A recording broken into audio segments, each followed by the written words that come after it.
Welcome to Big Tent USA, everybody. Thank you so much for joining us. We're going to give everybody a minute to join. But my name is Julia Eason, and I'm a sophomore at Claremont McKenna College in Los Angeles, and I'm a producer at Big Tent.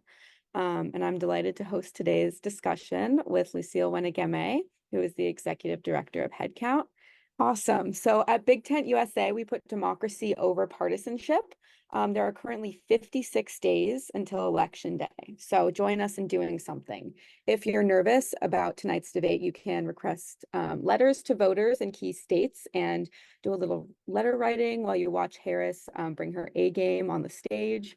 Or you can check out our Project 2025 page, which explains how the plan will negatively impact you and your family and is already damaging Americans in red states. And use our talking points tool to master the difficult conversations on today's issues.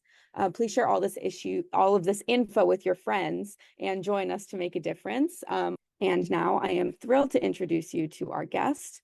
Lucille Wenegieme is an executive in the civic engagement and democracy spaces with an eclectic background in political advocacy, communications, fashion, and biomedical science.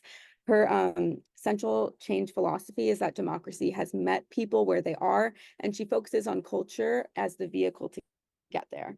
Prior to joining HeadCount, Lucille served on the executive team at the Denver Clerk and Recorder's Office, where her team leveraged a $13 million budget to administer elections and provide other essential services. During her tenure, the office launched a citizen-led campaign finance initiative to match local small dollar donations with public funding and implemented a first-of-its-kind marijuana-themed Get Out the Vote campaign. Her career has also included a stint as Vice President of Communications at the National Vote at Home Institute, which helped states and municipalities rapidly scale up their capacity to handle mail-in votes during the 2020 election. Welcome to Big Tent, Lucille. Thank you so much for having me. I really appreciate being here and being invited. Well, I can go ahead and hop into my presentation here, and I will make sure that y'all have visibility. I'm hoping you all can see screen. Kitty, I see you nodding. Perfect. Okay. So I'm the executive director at HeadCount. Thank you so much for the introduction. I've been in this role for about a year. Tomorrow is actually my 1-year anniversary since starting as the executive director. So I'm very excited to be able to essentially ring in my anniversary with you all. Also seeing some friendly faces. Jill, I see you. Got to meet a few folks earlier in the year, and so excited to greet a larger group of you all. So wanted to start with a little bit about HeadCount, tell you a little bit about where young people are in general, because that's our focus group, and then a little bit about what we're doing specifically for 2024. So at HeadCount, we have been around for 20 years. We celebrated our 20th anniversary this year, and we were really founded as a grassroots volunteer-led organization, and we were founded by a musician and a music fan coming together and saying, what if we organize our community around civics? What would the world be like if the folks in our community and the music community activated in a meaningful way around civic engagement, specifically for young people? And in that time, we've really grown our impact at HeadCount. We have registered, in this deck, we have over 1.25 million folks that we have registered. It's actually closer to 1.3 now. We have over 60,000 volunteers nationwide. So that small volunteer group has certainly grown over time. And we provide an extremely essential resource in the civic ecosystem. We have over 1 million young people that access our voting resources every year. And we know that as of 2020, about 78% of the young people that we talk to end up voting, which is about 20% higher than the record national average for young people. So when they're engaging with HeadCount, they are engaging meaningfully, and they're making it all the way through to voting on Election Day. So where do we work? For us, we really were born out of the music industry, music culture, music community. And so we tend to focus on that as our primary introduction into culture. So about 2/3 of the events that we do our voter registration activations at in person are at concerts and at music festivals. But we know that culture isn't just in music venues. And so another third of the places that we activate at are community events. We also have a really robust digital program that really came out of our response to the pandemic, when venues and sort of music gathering spots were closed. And so we have a really robust and thriving digital infrastructure as well. And so we'll be able to talk a little bit about both. So this is just a small selection of the talented folks that we've gotten to work with. Some of the folks I like to point out here are Janelle Monáe, Sabrina Carpenter, who just recently released a top album, to folks like Samuel L. Jackson, Florence Pugh is one of the highest paid actresses in the world right now. And so we're really able to work with talent because we are that trusted source over the course of 20 years to say, hey, you have this platform. How can you use that to engage young people in a civic way? Especially for musicians, because that history of musicians being plugged in into civic work, that is a relationship that we continue to leverage in service of young people. We know that young people have a transformative experience when they're able to access civics through the lens of one of their favorite people, somebody that they already respect and admire.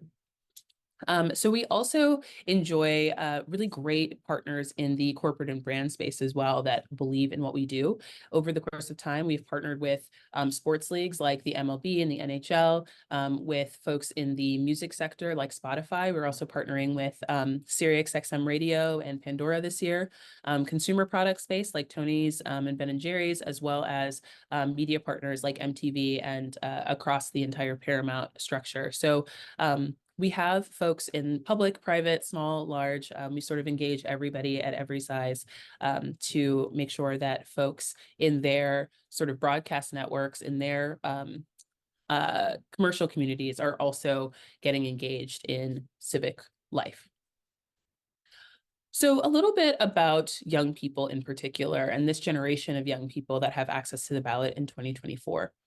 48.5% of all eligible voters are Gen Z or millennials. So when we're talking about who would be voting, a lot of the times we are talking about young people. If you engage meaningfully in partisan politics, you probably rarely hear about young people in a meaningful way. Candidates only focus on moving the smallest margin of people that they need to get to a win. That is not how civics works, and that is not how we work. We work by moving the entire electorate as meaningfully as possible from non-voters into voters. That is the work that we do. And we know that if that is our mandate, that we have to meaningfully engage young people. Those young people, especially if they start their civic journey while they are still young, will continue that, that journey into the future. The top indicator for whether or not somebody is going to vote is obviously if they're registered, right? If they're eligible and signed up. The second highest indicator is if they have voted before.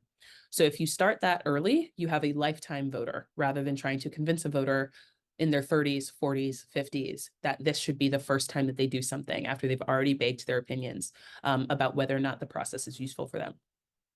So 1 in 5 eligible voters is 18 to 29. Again, millennials are not as young as we think of them as being. Millennials are as old as in their early 40s as of 2024. And so 1 in 5 eligible voters are quite young. And so when we're talking about the youngest voters, we are almost exclusively talking about Gen Z. And by the next election, the next presidential election in 2028, we will be talking about Gen Alpha entering the voting pool. 16 million of them will be old enough to vote in their first presidential election. So there 16 million young Americans will be eligible for the first time. Some of those folks will be DACA recipients, for example, or sorry, not DACA recipients, newly naturalized immigrants, as well as just young people who have turned 18 since the last presidential election. So 16 million folks that we are meaningfully engaging with in the democratic process. And 1 in 4 of them identify as being queer, significantly higher than in previous generations. And what we know about queer identity is that oftentimes folks are not publicly identifying with their queer identity. So this number is likely higher because it's only folks who are documented and out and sharing that statistic about themselves.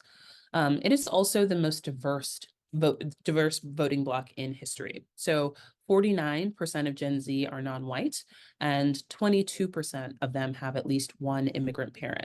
That's a little bit different from millennials. Millennials were more likely to be an immigrant versus having an immigrant parent. So those are two slightly different ways of engaging with an immigrant story, which we know is oftentimes part of a headline, part of various issue bases that people have, excuse me, when it comes to parties and candidates. And another piece that is extremely important for young people is that they're fiercely independent. Even when their ideological spreads are aligned generally with a political party, young people are less likely to actually affiliate with that party. Less than a third of them say that they trust either party. That does not mean that they don't engage with party issues, party policies, or even party media. It just means that they don't particularly identify as being a Democrat and independent, and well, technically independent isn't a party, but even that is an affiliation that sometimes young people don't agree with, or Republican. So they obviously have opinions, they have issues that they care about, but they are not associating those across party lines, which, if you're old enough, actually used to be quite common in older demographics across party lines, where a specific issue wouldn't necessarily sort you into one party or another. So another thing about young people as well, and just again, a snapshot of where they are and how they're engaging, 95% of them have smartphones. So they are almost exclusively engaging with the internet, with news on the internet, on their smartphones. And so every piece of digital media that we make at HeadCount is mobile forward in a very dedicated way. 9 out of 10 of them will go to a concert at least once in a year. So we know meaningfully that with our 60,000 volunteers and with our artist partners, we are meaningfully engaging most young people in America through our methods. And one that I really like to point out on this slide is that only about one in 3 of them are in college. So when folks are usually talking about young people, historically, they're talking about campus programs. Campus programs are great. We also do campus programs. But if you are trying to meaningfully engage young people in 2024, most of them will not be on a college campus. And if they are, they will not be residing at their four-year institution. So even the amount of time they might spend on a campus physically is significantly diminished than it used to be. Many of them are pursuing associate degrees. Many of them are commuting into college. And so we're really our proposition of meeting young people where they're at versus trying to assume that they will all be in a dining hall on campus is more effective for our approach. And then again, about the media that they're consuming, 95% of them are on YouTube, are consuming video content on YouTube, 67% on TikTok. And in Gen Z, most of them are consuming anything that they would consider news, that is current events, content related to the news, is almost exclusively on TikTok. And so when we're thinking about the mindset of where young people are at, 48% of them don't feel safe. They report hopelessness. They feel like the promise of America is not being delivered on. The thing that I want you to hear in that, though, is that they do believe that America has a promise for good life, health, wealth, happiness, all the things that when we are sort of high-minded about what democracy is for, what it's supposed to do, and why voting is important, young people do buy into the central premise. They just believe that those things are not being redeemed. But they are not hopeless. 76% of Gen Z in particular believe that they have the power to change things, and that political action in particular can have real impact in the world. So they believe that America should exist in a certain way that involves democracy, that involves life, liberty, and the pursuit of happiness. They believe that political change is a way to get there. So we're building a narrative here about where young people are at. There's a stat on this slide that I really like to tell people about, and it's that 54% of young people, the youngest of Gen Z, volunteer once a quarter. I don't volunteer once a quarter. That is once every 3 months. Part of that is because there has been mandatory volunteerism requirements in high schools across most of the country. But what you should also hear in that is that most of those young people will continue their volunteer opportunities or seek out new volunteer opportunities even after their requirement is not made of them, after they graduate from high school or after they leave high school for whatever reason. So we know that young people do believe as well in the central premise that doing something, being involved in something is useful. 32% of them have contacted elected officials, and 63% of them have posted on social media about a cause that they care about.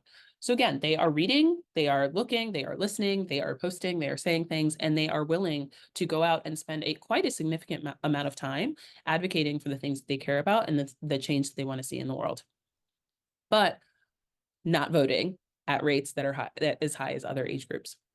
And I mentioned that volunteering example and the high school requirement that sort of drives the behavior because there is no standard national civic education, and only 7 states require any kind of civic education in high school. So that is not a core part of what young people are getting, particularly as compared to other years or other past decades. And we know that only about 20% of young people without a bachelor's degree will end up voting, as opposed to about 50% of voters that get a bachelor's degree or higher. So if we know that young people, only about 1/3 of them are going to college, we know that those young people are also additionally at risk of never voting in their lifetime. So again, these are people that we need to be hitting meaningfully. And we know that there are barriers that they experience that are specific to their age group. Young people, particularly Gen Z, are going to move at least once every 18 months. So even if you were registered, you are most likely not registered at the address that you live at, whether that's on your campus, whether that's the place that you move to get a job, any of those things, including things like ID requirements, et cetera. And I'll actually skip over this slide a little bit, other than to tell you that 2020 was a record youth voter registration, record youth voter turnout. So if we are thinking about the entirety of the American experience, or we've been tracking who votes and when and why, 2020 was the highest ever. More young people than ever registering and voting. And that was a little over 50%, 52% to be exact. So even when we've done our best for young people, only a little over half of them are voting. And so that brings us to our Good to Vote campaign. So at HeadCount, we are seeing those trends, and we go, what does that mean for us? We've talked a little bit about our field campaigns, our in-person campaigns. We will be at over 3,000 events this year. A good number of them are behind us by September 10th. We have been out all spring, all summer, and we will be all this fall, having peer-to-peer conversations with young people about what's important to them, about why they should be voting, and getting them the vital information about getting to the ballot box. For us, we're also nonpartisan. I like to call us aggressively nonpartisan, because it is extremely important for young people who are distrustful of parties and party affiliations to know that we are a trusted source for them, and that we are never going to nudge them in any particular way about how they should be voting on that ballot, but they can trust us to make sure that we are giving them valuable, accurate information about how to cast their vote. So when we're thinking about in person, most of those things are already out in the field. We've been at most of our 3,000 events so far, although we do have National Voter Registration Day next week on the 17th. It is a national civic holiday that we helped found in 2012, and that is celebrated nationally now. And so we have a bunch of big activations connected to that all across the country. But I want to tell you a little bit more about our digital program as well, which we call our Good to Vote initiative. And so what is Good to Vote? Why is it important? And Good to Vote is the most effective way for talented people to drive real turnout at scale. We know that talented people, just like all of us, they are living their lives. And then, we start to see maybe a debate like tonight, or like in June, since we had one early, and they go, oh, there's an election happening. Maybe I should do something. I'm interested in that. Maybe they'll make a PSA. PSAs do not work. We know that pretty reliably. They spark interest, they spark attention, they almost never drive meaningful action. A lot of folks will say, oh, well, I'll post a link. I'll post a link. That only works for the most popular of talented people, because those are the only people that are pushing content at a high enough scale that the conversion makes sense for people to actually get to the voting tools. And those tend to only work for people who would have already been searching for that information anyway. So if I'm a young person and I thought, oh, yeah, I think voting is good, and I see a post from somebody that says, hey, you should register to vote, that was information I was probably going to search for anyway as it got closer to election day. So I'm not a new person meaningfully engaged. I'm just getting a reminder. It's useful, but it statistically is not as useful as that person's sort of talent and reach would warrant. So if we know that PSAs aren't that useful and we know that posting links aren't that useful, that is how we landed on Good to Vote. And I do want to highlight that 54,000 slide from, actually, I'll even go back one. This is highlighting a partnership that we did with Harry Styles in 2022, where he registered 54,000 voters with our Good to Vote campaign, alongside his digital campaign and his tour that we were supporting that year. And so when we're talking again about some of the most influential people on the planet lending their voice to civic work, this is the kind of thing that we're talking about. So, Lucille, can I ask you a quick question about that? please do. I'm so sorry to interrupt. I find that to be really fascinating. He's British. He's He not is. an American citizen. And you also mentioned Florence Pugh, Yes. great actress, but also a British citizen. Yes. So how does that work? That's fascinating to me. Yes, yeah, and great thing to point out, because it's something that other talent asks us as well when we're sort of talking to folks that aren't American citizens about why they should get involved.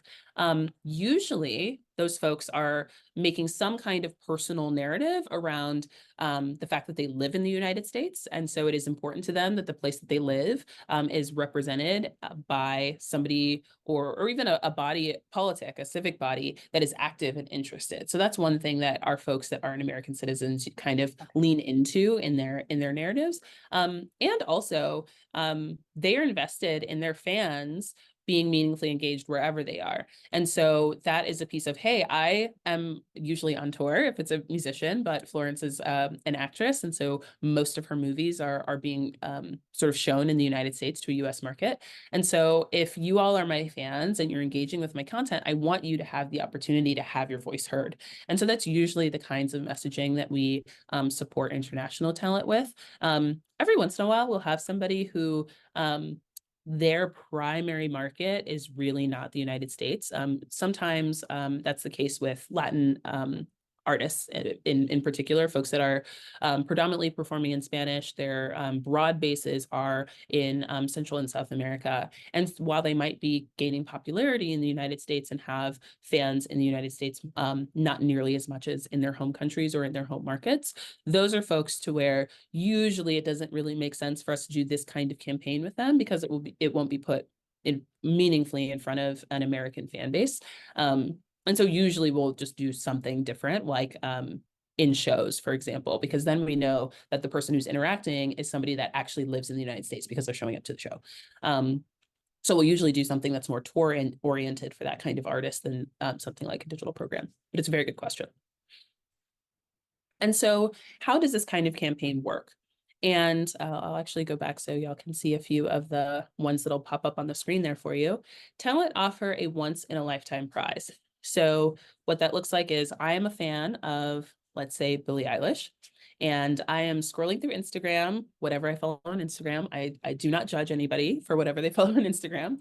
And I find a post from Billie Eilish, and it says, hey, I am offering a chance to do a meet and greet in Australia for my Australia shows. VIP tickets, meet and greet, you and a friend, check your voter registration status to enter to win.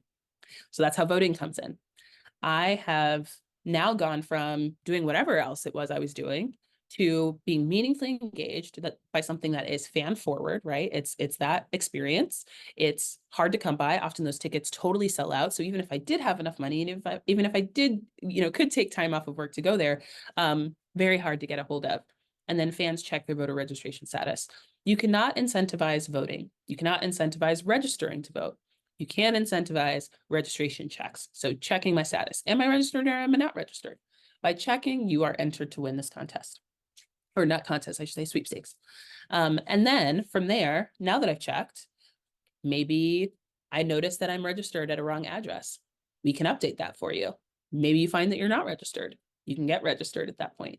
Maybe I'm actually all good to go, but what I don't have is information about how to vote where I live, because maybe I've moved. And I updated my address, but I don't know, the place that I just moved to has vote by mail. And so I didn't know how I can request my ballot. HEADCOUNT will help you do that as well.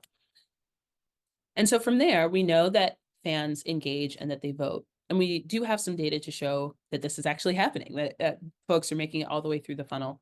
And one of the main things about why this works, again, is we are getting folks that would not be meaningfully engaged in other ways.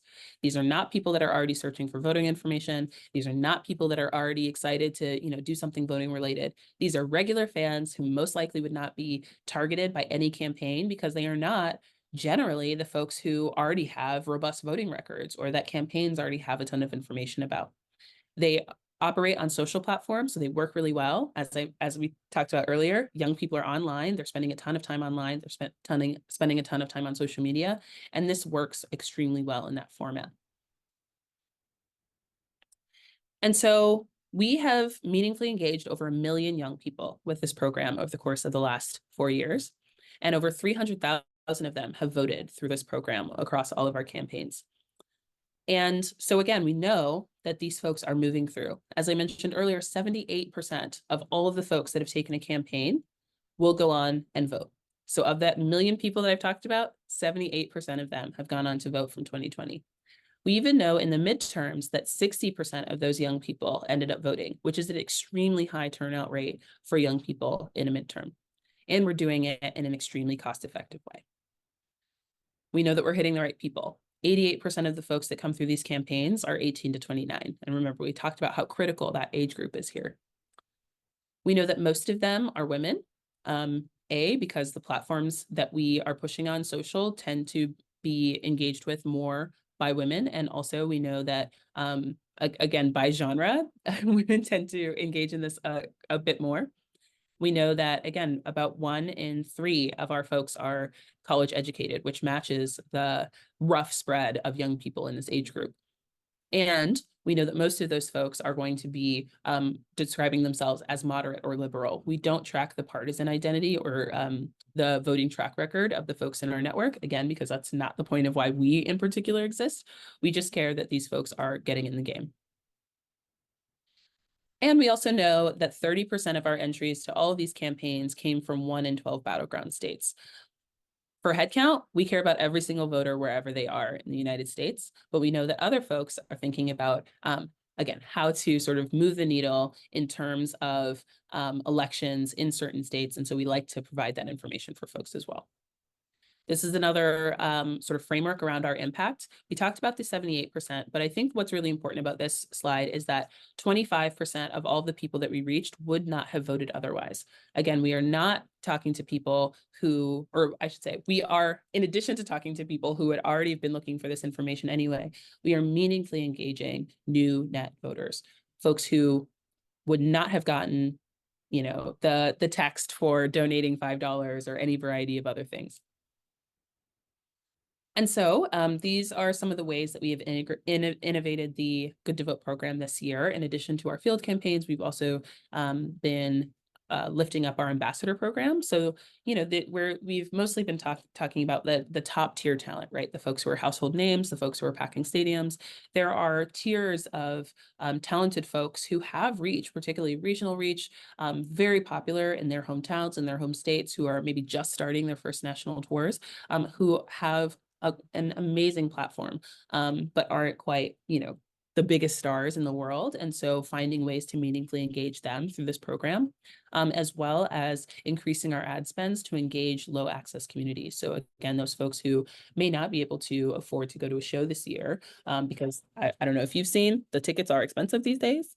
And so folks that might not be able to get into a show, but who are fans of these artists and would really kind of do anything to be able to, enter a chance to get a chance to win to see these folks. And then, of course, layering over our digital campaign with what we're doing on site. So, for an example, we are on tour with Sabrina Carpenter, or I should say we will be on tour in a couple of weeks with her. And we are also running a digital campaign with her. So she is offering for a fan and a friend to have VIP access and a meetup with her on tour. And when we are on site on tour as well, registering the folks that come through, we have that as an incentive that people can use to register on site as well. So really creating that surround sound experience with talent. So whether or not you're engaging with them online or in person, you are getting asked, are you registered to vote? Have you checked your voter registration status? And so I'll end on this note, which is just that young people really do have the power to decide 2024. 16 million of them are having the opportunity to vote in their very first presidential election. That is way beyond any sort of margin of winning or losing that anyone could be talking about this year. And so meaningfully engaging young voters, and not just for this election, but really an investment for the rest of their lives. And I will call attention to time, because it is September 10th. We have some of the first voter registration deadlines in the country in about 3 weeks. So the work that we do around registering these young people has a time limit on it. We have 3 weeks to get all these young people, particularly these young people that are not going to be engaged otherwise, into this funnel, and then getting them across the finish line to vote. So thank you so much for the time. And I think we have some time for questions. Lucille, thank you so much. That was a lot of information to process. I do think it's really worth mentioning the fact that you are filling a void. I'm so glad that you brought up the lack of civics education that that have really permeated across the country. The United States government used to invest 54 cents per student on civics education when I was in school back when I was a kid in the 70s, and now it's down to 5 cents. So I think the fact there was a comment made about being nonpartisan, and how isn't that sort of a dangerous stance to take, especially in an election like this. But well, I'd love to have you address that, about why it's important to stay nonpartisan, even in a high stakes election like this. Absolutely. For us, it's about what kind of messenger we are. For some people, a partisan message is really important, to be able to speak in partisan ways about why certain things are important. What we know, particularly about young people, is because they are so reluctant to engage in any kind of party affiliation, even when they have ideologies that would align in either way. If they perceive the messenger as being partisan, they perceive that messenger as having a vested interest in convincing them in one way or the other, that causes an undue reluctance or hesitancy. And so for us, nonpartisanship is what gets us to be that valuable messenger for them. Oftentimes at HeadCount, we talk about being at the top of the funnel. We do engage folks who, are already thinking about choice or climate or fossil fuel use or any variety of issues, right? Sometimes we're engaging young people that already know where they stand, and they're already civically engaged with things like protesting or any other thing. Oftentimes we're engaging young people that just haven't really thought about it in terms of voting that much. And so to have us say, oh yeah, we're not here to tell you who to vote for, we're just here to give you the information that you need to be able to have your voice heard, that is the right messenger for that message. Ideally, we are able to start that young person, because we were the right messenger at the right time, on a journey that leads them to more civic engagement, more voting, more research on the issues. But if they're turned off at that critical moment by the wrong messenger, where they feel convinced or swindled or pushed, that is a turnoff that we will see ripple year over year, cycle over cycle, over the course of that voter's life. And that is how we end up with generations of voters, older millennials, Gen X, et cetera, who say, well, I don't engage with news. I don't even watch the news anymore. And again, it's that wrong messenger, wrong time. And so we try to be the right messenger for the right time. And we know that there are many other organizations that are particularly more issue focused or particularly more partisan. And absolutely the ecosystem needs them as well, the same way that the ecosystem needs us too. Great, thank you. So to talk us through, there was a couple of questions about like training volunteers and messaging. So let's say I'm going to a Sabrina Carpenter concert this fall, and how do I know that HeadCount is a part of Sabrina Carpenter's world, her messaging, her whatever? Like, what does that look like if I go to a HeadCount event? Sure. I'll use two examples. Sabrina Carpenter will be one, and I'll use, actually, I might even use three very quick examples. Sabrina, Sure. Green Day, and Dead and Company. So at the upcoming Sabrina Carpenter tour, she, I would say, is keeping the messaging pretty straightforward. And we are following her pace in that. We will always make recommendations to talent about things like voter data, messaging, all of that. But at the end of the day, we are in the artist space. And so we are making a cohesive environment on site for folks. So what it'll look like on the Sabrina Carpenter tour is you as a fan will pass by us. We have a physical space in the venue on the way into where you're headed. We're usually right next to the merchandise table. And so we are able to meaningfully engage people on their way in. And because we have a prize that we are doing with her, we get to, chat folks up and say, hey, we're here with Sabrina. She wants to make sure that that her fans are registered to vote. Do you want to check your voter registration status to enter to win a VIP trip to see her show? And that's what that'll feel like in the moment. It's really about kind of, again, leaning with the talent, the ask all together. And we have a very short amount of time to really get folks engaged in that conversation. And that's something that we train our organizers to do, as well as our volunteers. And so they're all up to speed on how to facilitate those conversations. And once we get folks started, it's quite easy from there to talk with them about, oh, hey, where do you live? Are you, do you live in this state? Because we can also, we're trained across all 50 states and DC. And so we're able to update folks or get folks registered no matter where they live, even if they're like, across state lines to see a show. And so that's what that looks like in a Sabrina Carpenter sense around the messaging. We keep it really tight around the experience and what the prizing is. We are on tour right now with Green Day. Green Day is a band that is very vocal on a whole variety of things, including politics. And so they often are saying things from stage that are meaningful to them. Hozier is another example of an artist that we are on tour with who is very vocal on stage about the things that are important to him. Sometimes our talent will have partisan leanings. That is not where we come in. Where we come in and where the messaging that we work with talent on is around, hey, however you're going to vote, want to make sure that you have what you need to get involved. So with Green Day, we also have things like customized pins that are around their American Idiot album and tour release. So we also have a video board. So when you go into the venue, if somehow you have missed us outside, you will see on a screen at some point over the course of the show, don't be an American idiot, check your voter registration status. And so you can use a QR code to do it virtually as well as with us on site. And then you will probably hear, depending on where you're at and how Billy Armstrong is feeling that day, you'll hear something from stage about why you should be engaged.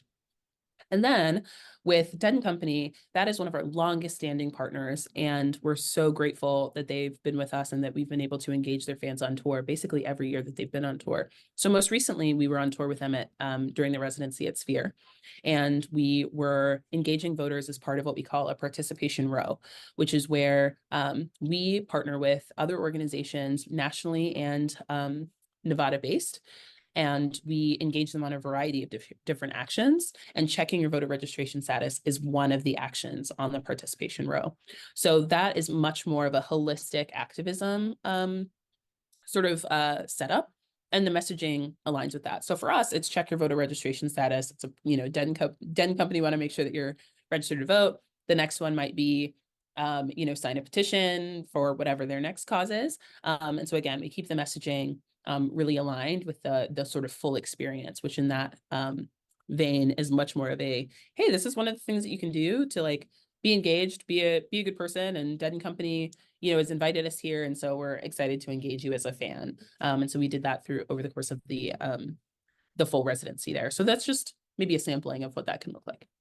Oh, that's great. What would HeadCount do, say, if Kid Rock, called you and said, hey, I want to do a voter registration, and he is, as we know, has, embraced the conspiracies of MAGA. How would you handle that, Lucille? Yeah, if that artist partner, let's say Kid Rock in particular, was meaningfully wanting to engage young people in voter registration, we would partner with that artist. Because for us, it's about making sure that young people, regardless of their persuasion, are meaningfully engaged. That being said, folks who are actively talking about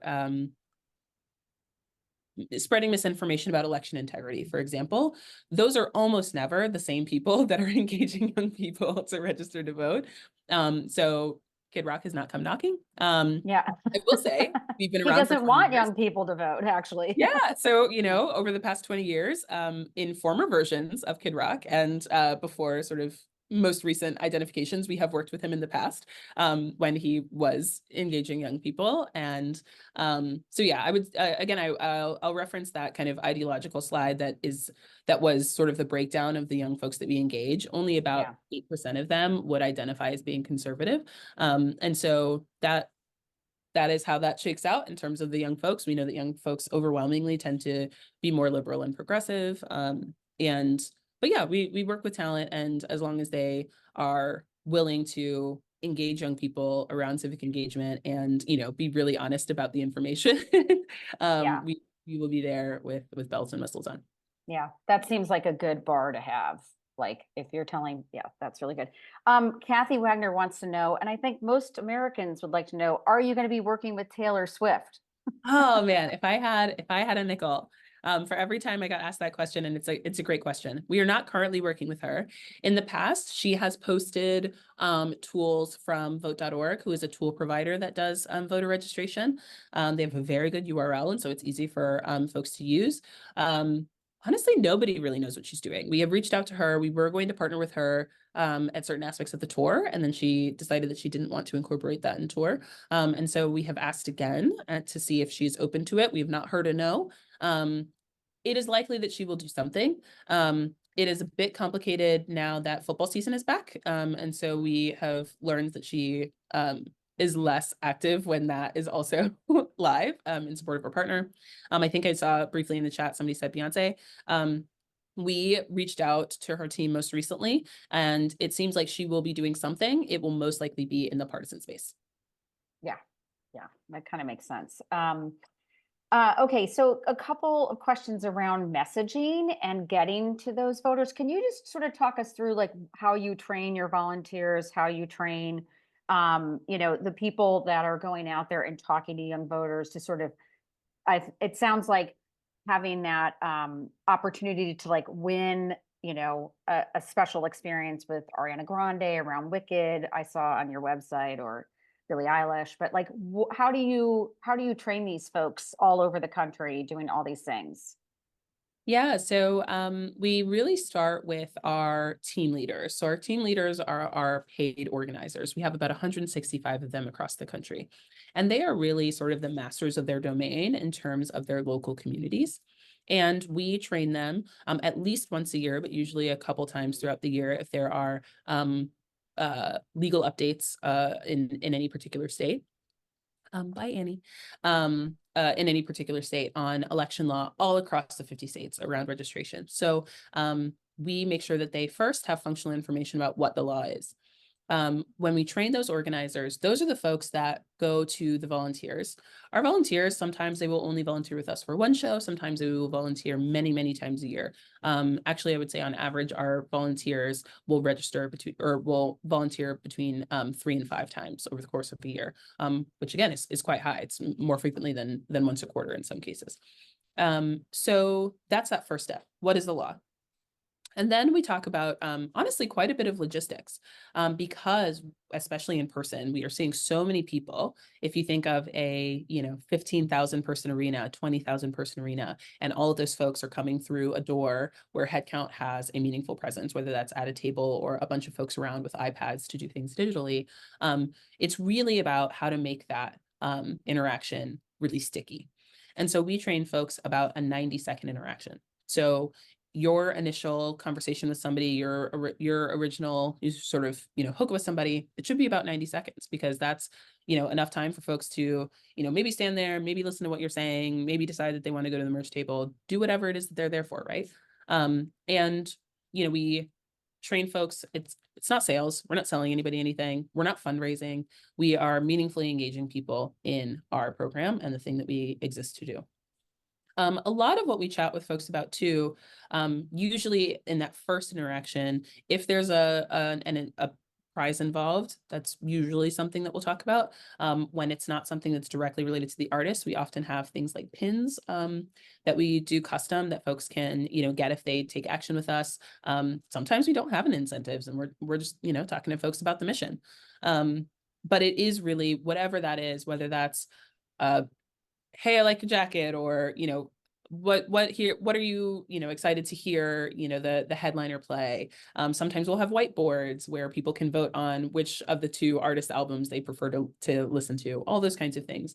And it's really about kind of that first interaction. And then really it's that balance of functional information, right? Because if you do have somebody that needs to register, there's a bunch of functional information that we need from them. Their address, we need to know which state they live in, because there are various things that they might need based off of where they live. Some folks you have to register for a party affiliation so that you can vote in a primary. Some folks you don't. In some places you have to put in your driver's license number, and other places you don't, to register. So those are all things that our organizers and our volunteers are asking folks once they've started that interaction, so that they can functionally get somebody all the way through. And then usually it's just like any other interaction. We want to make sure that we're having a sort of chatty, friendly engagement. And we train all of our folks, again, to be aggressively nonpartisan. Some folks like to test us on that and say, oh, well, are you really? Or, what do you think about this? And, we, train our volunteers to have handy ways to redirect that conversation of, happy to talk to you about this after I take my shirt off, but right now I'm here with HeadCount. And so we're just here to make sure that you've, got it. Because people are human, they have thoughts and opinions, but it's more about, kind of getting folks through what they need in that moment versus, being on a tangent with somebody about sort of a purity test on site. So that's usually what we're doing. When it comes to specific issues, we really have a strong frame about, if you care about it, vote about it. So, we're not here to say you should believe this or be on the side of an issue, but whatever it is that you do care about, whatever side of, any issue you're on, if you do care about it, you should vote about it. And here are all the ways that you can get involved. So that's generally how we train folks. There's a million little things beyond that, but I would say that those are the temples. That's great. I like that. If you care about it, vote about it. Very quickly, because I know we're running out of time. So Bonnie Fuller asks sort of, since we do have these voter registration deadlines, I know Arizona, Nevada, and I think Georgia maybe, since we have these deadlines coming up, are you focused on the early deadline states, and then you're going to keep moving to broaden your focus, or how are you handling that, Lucille? Or are you just dependent on where these artists are and Yeah, what that's a they're great doing? question. And the question is yes to all, or the answer is yes to all of that. So Okay. when we are touring, we are along the artist tour route. So we're really subject to what their route is there. And so there are times where, an artist will have a performance in a state where the voter registration deadline has already passed. And so we will either let folks know, hey, you can register today, but you won't be eligible for the November election. You'll be eligible for your next local election, because we don't just activate in presidential years, we activate every single year around local elections as well. So that's one thing that sometimes we'll do. Or we will switch to a get out the vote flow. So, hey, it's too late to register for November, but do you want to send, like, if you send your friends, this link so that they get registered, you can enter to win. And, then those folks are getting engaged wherever they live. So that's another option. For our digital campaigns, we run those nationally as well, because they're, anybody across the country that is eligible can enter. So that continues to be national. And then we phase out those campaigns as the deadlines come through. And then we also layer additional advertising to places where we know that deadlines are coming up. So we'll have, for example, we have that Ariana Grande campaign that you mentioned, Kitty, where she is offering a red carpet experience to a red carpet experience for the premiere of the movie Wicked she's in. As we start getting to specific state deadlines, we'll target specific ads in places where we know the deadlines are coming up, so they have the opportunity to do that. We also have a generic, I should say, get out the vote campaign. So not related to an artist, not related to a specific prize. It's really just, hey, head count, deadlines are coming, all that stuff. And so those are additional ones that we have targeted by state as the deadlines come through. Quite a few states have same day voter registration. So in a decent number of places all across the country, we are doing that work sort of right up until and through election day.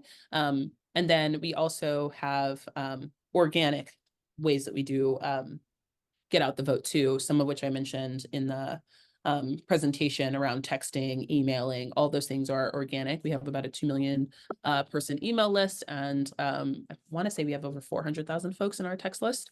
Again, we don't fundraise through those portals. So they are really just us activating young people. And so we have really high sort of open and engagement rates because they know that we're not going to like spam them a ton about things that they don't really want to engage with. Right, right. A couple, so in just to wrap out a state focus, there's one of our attendees, Rachel, was in Philadelphia registering people at Temple University last week, which is great, Rachel. Thank you for that. What's going on? What is HeadCount going to be doing in Pennsylvania? She did ask specifically about Temple, but let's talk about the whole state. Is there a way that we can find out what you're doing in Pennsylvania, and can people who are living there sort of volunteer with HeadCount and get involved? Yeah, so if you are interested by state, what I will do is pass along the sort of list that we have for folks, and it's every single in-person activation that we have going through election season, and you can sort by state or by kind of activation. Most of them will be music related, although we do have some other things that are not directly music related. I'm pretty sure we are not activating at Temple. We do have our college program, but we are mostly focused on, and I should say not, but we are focused on there in Pennsylvania, North Carolina, Arizona, and Michigan, but not at Temple. I believe in those states we are in significantly larger schools. And so not at Temple, but lots of other folks, lots of other places. And especially if you're a music fan, we will have a variety of things across the Pennsylvania area. So I will make sure that y'all get the link. I will say that we are quite rigorous with our volunteer pool. So if there's something that you see there that you would like to do, sign up as soon as possible. And the team leader will, as the day approaches, come through and make selections. We do have a preference for folks that have volunteered more frequently with us. And so I just like to let folks know if it's something that's extremely popular. We have folks who sometimes won't volunteer unless it's a super, super popular show, and then they get bummed because like, you know, they can't table the Olivia Rodrigo show. So if it's a super, super popular show, we'll usually give a preference to folks that have volunteered with us before. But if it's something that's pretty regular, it's usually easy to get on a volunteer team. And yeah, get involved. We've got lots of stuff going, especially in the last, well, I guess we've got probably 6 weeks worth of events. And then of course through deadlines. So We'll be sure to put that link in the recap email, everyone, just so you have it.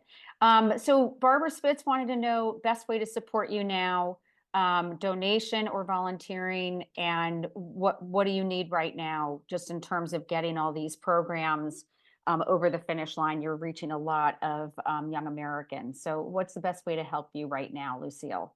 yes, I will give 2 answers to that question. Right now, a donation would be most effective. So as I mentioned to you, we are doing a lot of our local focus through ads. We are, of course, doing a ton of things on site, but we have largely fundraised for those activities earlier in the year because they are very difficult to scale at this late in the game. So when we're talking about fundraising, most of it is going toward digital. So it is making sure that young people are getting something in their feeds around voting, registering and voting over the next 6 weeks. I will say though, if you're thinking about volunteering, of course, we would love to have you. But I would say, think about volunteering next year, particularly starting in January. People forget about voting when it's not a presidential year.